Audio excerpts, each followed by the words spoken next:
আল্লাহর কথার কোন মাথা আমি কিছুই পাই না। মাথা কোনটা গোয়া কোনটা? প্রথম সৃষ্টি ইশক। আওয়ালুমা খালাকাল্লাহে মিন নূরি, নূর। প্রথম সৃষ্টি নূর। আওয়ালুমা খালাকাল্লাহে আরশ, প্রথম সৃষ্টি আমার আরশ।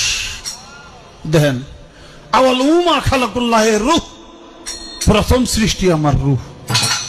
কয়টা হয়েছে? এক মুখ হয়েছে, দুই কথা কয়। হ্যাঁ, মুখ কয় না হুক কয়? করেন আল্লাহ এক লাখে আর অনেকগুলি আল্লাহ বানা দিতে তোমার কম তো না। কি আমি কি অযৌক্তিক কথা বললাম? না, অনেক অগণিত আল্লাহ হইতো, হেটা তো তুমি করলে না।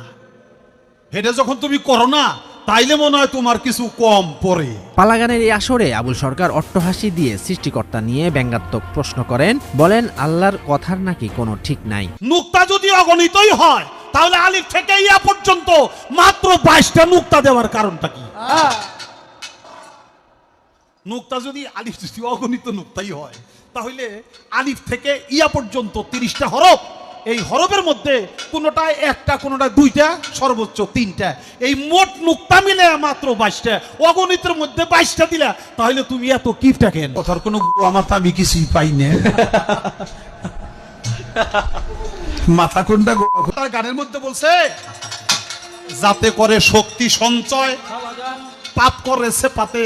এই পাপের কোনো কাজ, ভালো কাজের কথা বাদ দিলাম, পাপের কোনো কাজ এটাও আল্লাহর ক্ষমতা ছাড়া করতে পারে না।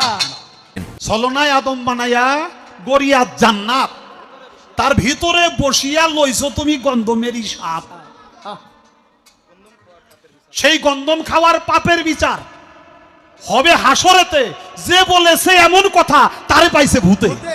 তত্ত্ব জনতা কিন্তু একজনের গায়ে হাত, একজন তত্ত্ব জনতা কিন্তু আসলে বাউলদেরকে গণধুলাই দিচ্ছে। আমরা যদি দেখতে পাই